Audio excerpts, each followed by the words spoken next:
I am Henry Tudor, known as King Henry VIII of England, and I reigned from 1509 until 1547. My name has gone down in history not only for being a powerful monarch, but also for the radical transformations I brought about in my realm. I was born on the 28th of June 1491 at Greenwich Palace. I was the second son of Henry VII and was not originally intended to reign. My elder brother, Arthur, was expected to succeed our father and had married Catherine of Aragon, daughter of the Catholic monarchs of Spain. However, Arthur's death in 1502 changed my destiny. When my father died in 1509, I took the throne at just 17 years of age. My first act as king was to marry Catherine of Aragon, who had been widowed by my brother's passing. Although the church permitted this union, it was surrounded by controversy. Catherine and I had a daughter, Mary, which did not fulfill my desire for a male heir. Even so, in my early years I was a popular monarch, fond of tournaments, hunting and banquets, and I was also devoted to music, the arts and theology. My reign presented several challenges. There were conflicts with France and Scotland, and I took part in alliances such as the League of Cambrai and the League of Cognac, aiming to maintain England's influence in Europe. Nevertheless, the most significant episode was my break with the Catholic Church. Convinced my marriage to Catherine would not yield a male heir, I asked Pope Clement VII for an annulment, arguing it was invalid because Catherine had been my brother's wife.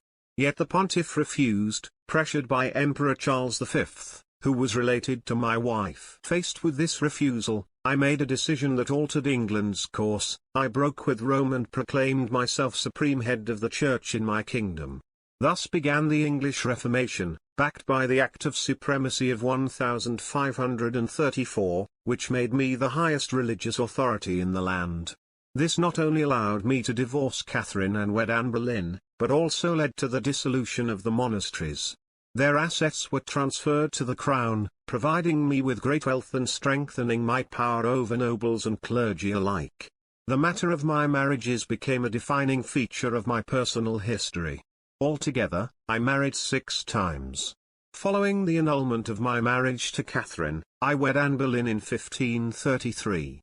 She bore me a daughter, Elizabeth, but not a son, which resulted in her being accused of treason and executed in 1536.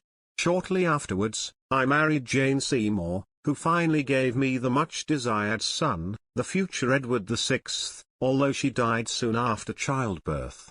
My 4th marriage, to Anne of Cleves in 1540, proved a failure from the outset, leading to an annulment within months. I then married Catherine Howard, whose alleged infidelity brought about her execution in 1542. Finally, I wed Catherine Parr, who outlived me and died several years after my own death. During my rule, I also worked to strengthen the administration and royal authority. I expanded and modernized the navy, making it one of the most formidable maritime forces in Europe. I fostered the centralization of power in the monarch's hands and introduced reforms to the legal system to reinforce the crown's authority over powerful feudal lords. Over time, my health deteriorated. I had been athletic as a youth, but obesity and a painful ulcer on my leg caused severe discomfort and an increasingly irascible temperament.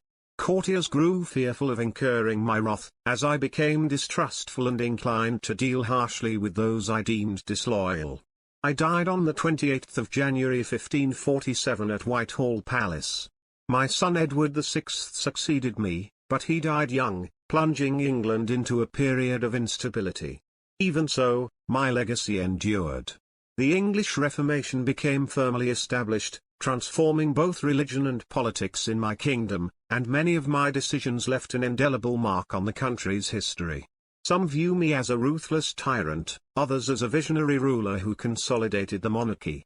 My reign represented a watershed moment, laying the groundwork for the magnificence my daughter, Elizabeth I, would eventually achieve.